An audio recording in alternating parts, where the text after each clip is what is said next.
वृत्तियों में जैसे जैसे हम स्वच्छंद चारणी वृत्तियों को शास्त्र सद्गुरुदेव की आज्ञा में तत्पर रखेंगे, वैसे वैसे शांति प्राप्त होती जाएगी। हृदय शीतल होता जाएगा, चित्त संशय रहित होकर समाधान को प्राप्त हो जाएगा। ये मन, ये इंद्रियां निगम अनुशासन और गुरु अनुशासन में रहना पसंद नहीं करती, इसीलिए दुर्गति, बंधन, अपयश, नाना प्रकार की हृदय जलाने वाली चेष्टाएं ये चलती रहती है। यदि हम शास्त्र का दासत्व स्वीकार करें, अर्थात शास्त्र आज्ञा के अनुसार चले, गुरुजनों की वाणी के अनुसार चले, तो हमें जो संयोग प्राप्त हुआ है इसमें प्रेम प्राप्त होना दुर्लभ नहीं है। यद्यप सबसे दुर्लभ बात है ये प्रेम प्राप्त होना। मोक्ष से भी अनंत गुना सुख श्री प्रिया प्रीतम की रूप माधुरी, लीला माधुरी, गुण माधुरी जहां बरस रही है, ऐसे चिदानंदमय धाम में चिदानंद बपू धारण करके उनकी सेवा में संलग्न रहना, इससे बड़ा कोई सुख नहीं है। वो हमें सौभाग्य मिल गया है। बस हमें सावधान रहना है कि हमसे कोई ऐसा आचरण न बन जाए, कोई ऐसी चेष्टा न बन जाए कि जो हम इस महासुख से इस जन्म में वंचित रह जाएं। अगर वंचित रह गए तो फिर बार बार तो बनत नहीं यह संजोग अनूप, मानुस्तन वृंदा विपिन रसिकन संग विविरूप। ये युगल चंद्र का चरण आश्रय जो प्राप्त हुआ है ये बहुत ही दुर्लभ है। अब हमारे लिए और कुछ दुर्लभ नहीं रह गया, जो प्राप्त है उसमें अपनी चित्त वृत्ति को समाहित करना है। पूरा बल वृंदावन प्रदान करता है, आपको केवल सावधान रहना है। श्रीपाद कह रहे हैं, पापात्मा पुण्यवान वा प्रसरदपयशाः कीर्तिमान वा महादुष्प्राप ग्रासोथ सम्राट समजड़मति सर्व विद्या निधिर्वा यह कोपि स्याह सखे नो गणे कथमपीक्षस्व वृंदावनम तच्छिंधि छिंदी स्वपाशान गुरु निगम गिरा स्वीय मोहैक सिद्धान। हे सखे, तुम भारी पापात्मा रहे हो या पुण्यात्मा,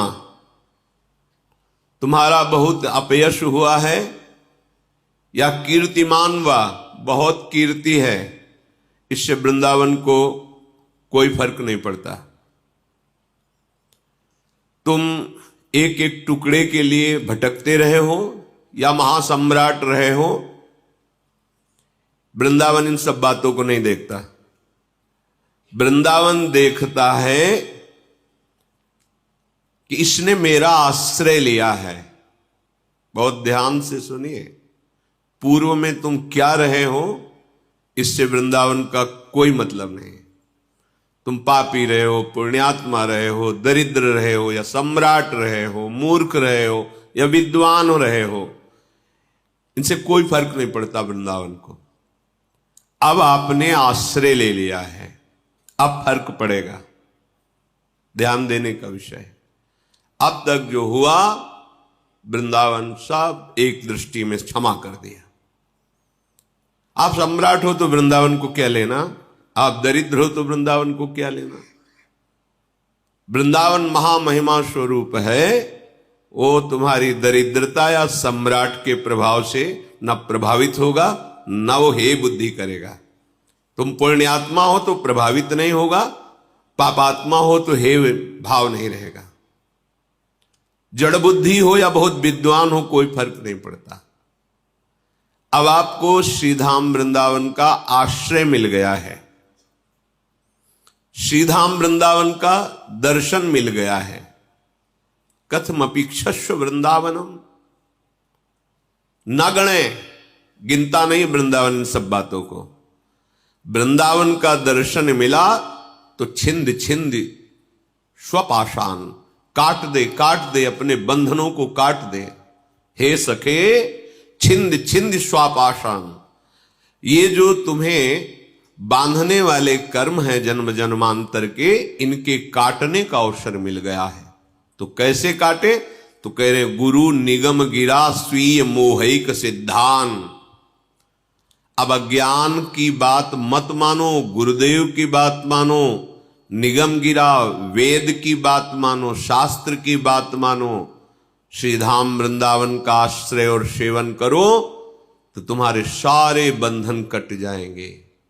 दुख, शोक, पाप, जन्म मरण, नाना प्रकार की कुवासनाएं, चिंता, ये सब भस्म हो जाएगी।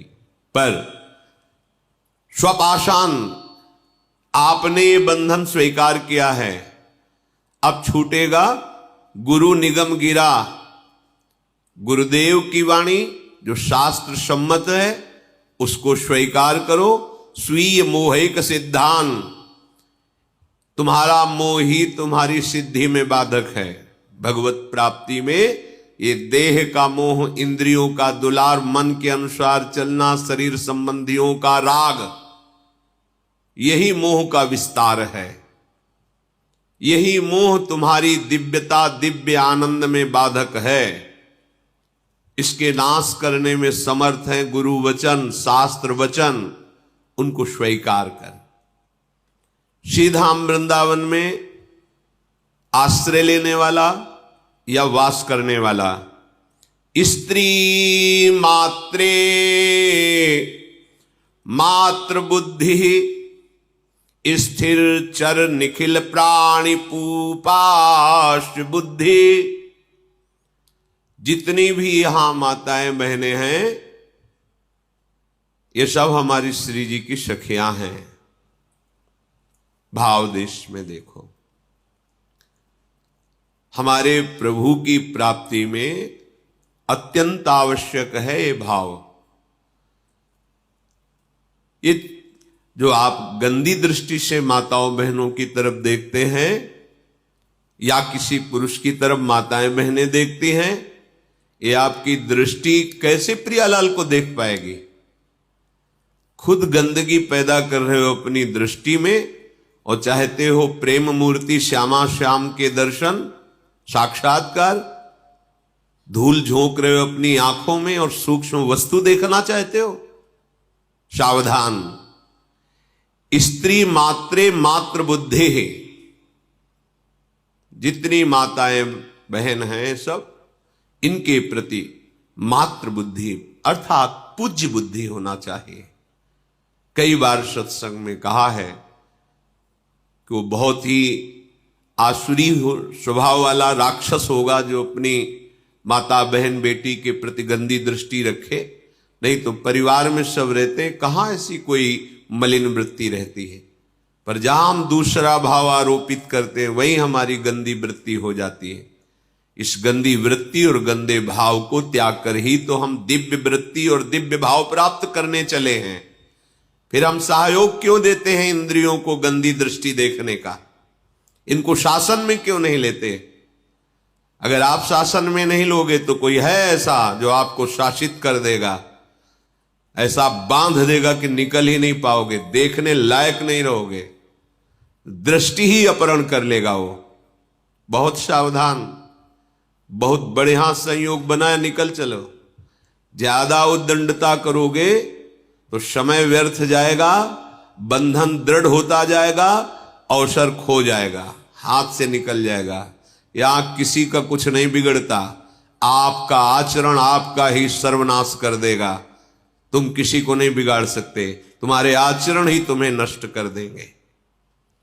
सत्संग का तात्पर्य मनोरंजन नहीं है, सत्संग का तात्पर्य है मन की अशुभ वृत्तियों का नाश करके सत्संग करना।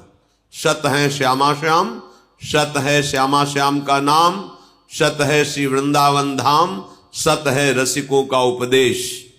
अगर ये स्वीकार है तो सत्संग है, ये स्वीकार नहीं तो नाटक है, सत्संग नहीं है। फिर जगत नाटक में फंस करके फिर रो।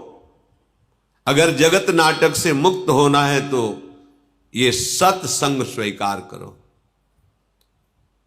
हमारी वृत्तियां जब जैसा चाहती वैसा मनमानी, किससे छुपा रहे हो? अंतर्यामी परमात्मा तुम्हारे हृदय में बैठा एक एक बात देख रहा है और उसी की प्राप्ति के लिए चले हो और उसी से छल कपट करके उसी को तुम जान रहे हो कि वो तुम्हारी बातें नहीं जान रहा, तो ठीक है, वो तुम्हारी ये बातें नहीं जान रहा तो तुम्हारी सत्वृत्तियां भी वो नहीं जानेगा, कर लो। अगर तुम असत वृत्ति गंदी बातों को ये समझ रहे हो कि कोई बात नहीं, क्या यहां तो कोई नहीं देख रहा है, तो फिर जो तुम शुभ आचरण कर रहे हो वो भी फलीभूत नहीं होंगे। फिर पुकारोगे कि अरे हमने क्या बिगाड़ा, भगवान का ऐसा कर दिया, क्योंकि तुमने मान लिया ना, ये यथा माम प्रपद्यन्ते तास तथैव भजाम्य हम। वो नहीं देख रहा है तो वो कुछ नहीं देख रहा है, तुम जैसा मानोगे वैसा ही दिखाई देगा, पर तुम्हारा कर्म तुम्हें नहीं बख्शेगा। स्त्री मात्र में पूज्य भाव, बच जाओगे। किसी का तुम कुछ नहीं बिगाड़ सकते, तुम अपना सर्वनाश करोगे। तुम्हारा हृदय गंदा हो जाएगा, तुम्हारा हृदय तुम्हें जलाएगा, हृदय तुम्हें ऐसी प्रेरणा करेगा कि फंस जाओगे, ऐसी जगह फंस जाओगे जहां कोई नहीं निकाल सकता, क्योंकि जो निकालने वाला था उसने अवसर दिया, निकालने की चेष्टा की, पर आप फिर फिसल कर वहीं खड़े हो गए।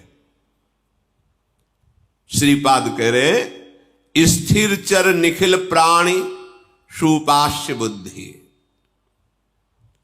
यहां वृंदावन में क्या संपूर्ण चराचर जगत ये उपास्य देव ही बने हुए हैं, ऐसी बुद्धि अपने हृदय में धारण करो। सर्वान वस्तुतया निरीक्ष्य परम स्वाराध्य बुद्धिर मम। मेरी बुद्धि में ये दृढ़ निश्चय हो जाए कि मेरे आराध्य देव प्रभु ही सब रूपों में विराजमान है, चाहे वो जड़ हो चाहे चैतन्य हो, यही साधना का फल है। जड़ चेतन जग जीव जत सकल राम मैं जानी, बंदों सबके पद कमल सदा जोर जुग पानी। यह है वैष्णव का स्वरूप, यह है उपासक का स्वरूप। कहीं भी कोई रागात्मक या द्वेषात्मक वृत्ति नहीं, असंगोहम उदासीन स्थिति, समझ में नहीं आता। बनते हैं परमार्थ के सुभट और इंद्रियों की गुलामी बर्दाश्त करते हैं, मन की गुलामी बर्दाश्त करते हैं। जो इंद्रिय और मन का गुलाम है वो भगवदानंद क्या होता है केवल बातें बनाने से नहीं मिल जाता। अध्यात्म क्या होता है समझ नहीं पाओगे। बहुत सावधान। संपूर्ण चराचर में भगवत बुद्धि। जब उपासक पर कृपा होती है, निरंतर नाम जप, मंत्र जप, वाणी गायन, एकांत सेवन, अपने आराध्य देव की सेवा में तन्मयता, तो झलकने लगते हैं कृपा करके युगल सरकार। फिर तो जैसे सावन में कोई अंधा हो जाए तो सावन का जो प्रकृति का स्वरूप हरा भरा, उसको 12 महीना हरा भरा नजर आता, क्योंकि नजर ही नहीं रह गई। हरे भरे को देखकर अंधा हो गया, अब उसको जीवन भर हरा भरा ही समझ में आएगा। ऐसे ही जड़ चैतन्य कछु नहीं दीखत, जित दीखत तित श्याम खड़े। बिहुल बिकल संभार न तन की, घूमत नयना रूप भरे। करनी अकरनी दो विधि भूले, विधि निषेध सब रहे धरे। नरहरिदास ते भय बावरे, जे यह प्रेम प्रवाह परे। ऐसे महासुख के लिए तुम्हें चयन किया है प्रभु ने, अवसर दिया है प्रभु ने, चूको मत। संपूर्ण माताओं बहनों में पूज्य बुद्धि, चरणों के दर्शन से ही हमारी दृष्टि पवित्र होगी। अगर मुख की तरफ दृष्टि जमाई तो जो चाहे आपन कल्याणा, सुजस सुमति शुभगति शुभ नाना, सो पर नारी लीलार गोसाई, तजौ चौथ के चंद किनाई। अगर माताओं बहनों की तरफ गंदी दृष्टि से देखोगे तो मति गति ऐश्वर्य वैभव सब नष्ट हो जाएगा। जिसने भी इतिहास साक्षी है माताओं बहनों की तरफ गंदी दृष्टि से देखा, वो चाहे जितना बड़ा वरदानी या बलशाली रहा हो, धूल धूसरित हो गया, नष्ट हो गया। इतिहास साक्षी है, पढ़ के देख लो। सावधान, तुम तो उपासक हो। तुम्हारी दृष्टि जैसे अपने मां को देखने पर परम पावन दृष्टि होती है, अपनी बहन को देखने पर, ऐसे ही जगत में जितनी भी माताएं बहनें हैं वो सब पूज्य है। तत्व दृष्टि से देखें तो एकमात्र सच्चिदानंद प्रभु ही ये स्त्री की पोशाक पहन करके लीला कर रहा है। अपने प्रभु को पहचानो, उनके चरणों के दर्शन करो, उनके चरणों में मानसिक प्रणाम करो। भोग वासना दृष्टि रख करके देखोगे तो वो दृष्टि ही तुम्हारे संपूर्ण सुखों का नाश कर देगी। ध्यान से समझ लीजिए, वो दृष्टि ही तुम्हें और किसी के नाश करने की जरूरत नहीं, वो खुद तुम्हें नाश कर देगी। तुम्हारे सुख की, शांति की, पवित्रता की, पुण्यों की होली लग जाएगी। बहुत सावधान, ये जीवन एक एक कदम सावधानी से चलने के लिए मिला है। चराचर में, वृंदावन में केवल प्रिया प्रीतम के प्रेमी जन ही विराजमान हैं, ऐसी भावना करो। बाह्य शेषार्थ लाभेष्वपि हृदय मुख म्लान निकृद्धा निबुद्धि। श्रीपाद कह रहे हैं कि जो बाह्य लाभ मिलता है, रुपया मिल जाना, प्रणाम नमस्कार मिल जाना, और भी जो सुख सामग्रियां हैं, ये कोई लाभ नहीं है साधक का। उपासक इसे लाभ ना मान ले कि भाई जीवन भर भजन तपस्या की, वाह वाह ये मिला हमें। ये आखिरी खाई है जहां गिर करके दुर्गति होती है। कामिनी, कंचन, कीर्ति, पुत्रैषणा, वित्तैषणा, लोकैषणा, ये तीन सीमाएं खींची गई भगवत मार्ग के पथिक को। तीनों को बड़ी सफाई से लांग जाओ। अगर किसी में भी तुम भिड़ गए, किसी में धोखा खा गए तो गिर जाओगे खाई में।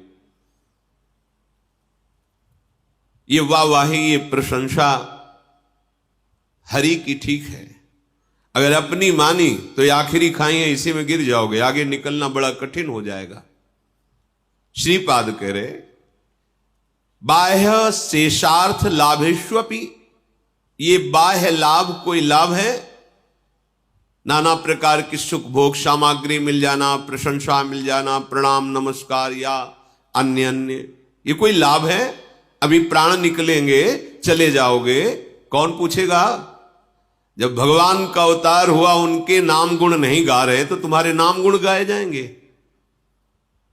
व्यर्थ का ज्ञान, हमारा नाम हो जाए, हमारी कीर्ति हो जाए, या व्यर्थ का हम इतना निर्माण करवाएंगे कि वाह वाह, बड़े बड़े सम्राटों के किले में कबूतर हग रहे हैं, तुम्हारे निर्माण में कौन सा ऐसा महान यश हो जाएगा कि पूरा त्रिभुवन कहेगा वाह, विश्वकर्मा ने बनाया तो उनका नाम तो ले नहीं रहा कोई। जिन्होंने सुधर्मा सभा रची गई, इंद्रप्रस्थ में ऐसी सब कहां है? माया के प्रवाह में सब बह गए, इतिहास में केवल लिखे रहे। तुम क्या हो? बाह्य शेषार्थ लाभेष्वपि, अगर बाहर का लाभ तुम्हें लाभ दिखाई दे रहा है तो बड़े धोखे में हो। हृदय मुख म्लान निकृद्धा निबुद्धे, तुम्हें उदास हो जाना चाहिए कि तुम्हारी बुद्धि जो है वो भ्रष्ट हो रही है। सच्चिदानंद प्रभु के स्मरण को छोड़कर, प्रभु के चिंतन को छोड़कर विषय सुख, धन संपत्ति, मान बढ़ाई, विषय भोग, तुम्हारी बुद्धि खराब हो गई है। उदास होना चाहिए तुम्हें। भगवत मार्ग के पथिक का लाभ केवल एक ही है, निरंतर अखंड भगवत स्मृति, तैल धारावत भगवत स्मृति। रूप समाया हुआ है और नाम चल रहा है, इससे बड़ी कोई लाभ वृत्ति नहीं। सावधान हो जाओ, देह स्त्री वित्त पुत्रादिषु न ही मम धीर मित्र बुद्धि स्वशत्रु स्वापीड़ायाम समन्तात सुखमति रमितानंद वृंदावनेस्तु। श्रीपाद कह रहे हैं, यदि इसी जन्म में भगवत प्राप्ति करनी है, वृंदावन का आश्रय लिया है, वास स्वीकार किया है, तो देह में, स्त्री शरीर में, वित्त अर्थात संपत्ति में, पुत्र और गृह घर, इसमें ममता न करो। ये देह भगवत सेवा पात्र है। हमें जितने परिवार के जन मिले वो भगवत स्वरूप मानकर केवल अपने कर्तव्य का पालन करके उस सेवा को भगवत प्रसन्नता हेतु बनाना है। हमारे प्रभु प्रसन्न हो, हमारे श्यामा श्याम राजी हो, स्त्री रूप में, पुत्र रूप में, पति रूप में, घर संपत्ति रूप में हमें सेवा मिली है। अगर उसमें आप ये मैं भोगता हूं, ये मेरी संपत्ति है, फंस गए। ये अहमता ममता तुम्हारी दुर्बुद्धि के कारण है। मम धीर मित्र बुद्धि स्वशत्रु, ये फिर क्या करेगी? किसी को मित्र बना लेगी बुद्धि और किसी को शत्रु बना लेगी। किसी में राग करेगी, किसी में द्वेष, किसी में अनुकूलता, किसी में प्रतिकूलता, और आ गया प्रपंच और नष्ट हो गया। जो उद्देश्य था समता वो तो गई, जो उद्देश्य था प्रभु के चरणारविंद की ममता वो तो गई। ये दुर्बुद्धि कहने में समय ज्यादा लगा, आने में नहीं लगता। दुर्बुद्धि इतना कहने में समय लगा, इतने में वो सब काम कर देगी। बहुत सावधान। इसीलिए हानि हरिवंश के नाम अंतर परे, लाभ हरिवंश उच्चरत बानी। तब सुख हरिवंश गुण नाम रसना रटत और बहुवचन अति दुखदानी। प्रिया प्रीतम की वार्ता किसी और कुछ बोले तो फंस जाओगे। नाम छूटा तो हानि हो जाएगी। नाम चल रहा है तो और सब हानि हो गई, बाहरी तो कोई हानि नहीं है, क्योंकि आपके पास नाम है। नाम छूट गया, बाहरी लाभ है तो कोई लाभ नहीं है। स्वपीड़ायाम समन्तात सुखमति रमितानंद वृंदावनेस्तु। कह रहे हैं कि तुम्हें विशेष विशेष कष्ट दिया जाए, आंतरिक और बाहरी भी, तो तुम इस परम सुख की प्राप्ति के उद्देश्य से विचलित मत होना। तुम्हें अपरिसीम आनंदमय श्री वृंदावन ने स्वीकार किया है। बस वृंदावन को पकड़ लो, आश्रय ले लो, बस ये आपको प्रिया प्रीतम से मिला देगा, ये सारे सुखों से मिला देगा। ये सत्संग आचरण में उतारने के लिए है। सत्संग की बड़ी महिमा है, पर वो महिमा तभी फलीभूत होगी जैसे औषधियों से युक्त करके आपको बढ़िया रसोई पवाई जाए जो स्वस्थ बलवान बनावे। आप पाओ ही ना, रसोई तो तैयार हो गई, आप पाते ही नहीं है, तो क्या करेगी वो? आपको स्वस्थ बलवान थोड़ी बनाएगी। आपने पा लिया और बमन कर दिया, फिर भी नहीं होगा। अपने लोग कुछ ऐसे ही हैं, सत्संग सुनते हैं, आचरण में नहीं उतारते। सुन लिया और दूसरे को सुना दिया, बमन कर दिया, पचा नहीं पाए, क्या लाभ मिला? 20 वर्ष सत्संग वैसे के वैसे, ये दुष्ट मन वैसे का वैसे ही सुरक्षित बना हुआ है, इस पर कोई प्रहार अभी तक नहीं हुआ, क्योंकि इसी का दुलार चलता चाह। कैसे हमारा मन हमको शांति प्रदान करे? वो कहेगा भोगों में शांति है, और भगवान कहते त्यागात शांतिरनंतरम। किसकी माने, मन की या भगवान की? अगर सत्संगी हो तो तुम्हें समझ में आ गया होगा कि हमें किसकी बात माननी है। पर मानते किसकी हो? मन की। न गुरु भगवान की, न सच्चिदानंद भगवान की। मन भगवान की बात मानते हैं हम। मन हमें हमारा भगवान है, वो जैसा कहेगा हम वैसी बात चलेंगे। क्या हाथ लगेगा? अभी तक इसकी बात मान करके ही तो हम भगवत विमुख रहे हैं, अनंत जन्म हो गए। इसलिए वृंदावन का आश्रय, वृंदावन का वास हमें जो मिला है, हम अपनी बुद्धि को इस रहने से युक्त करें। समस्त माताओं बहनों में पूज्य भाव, इनके चरणों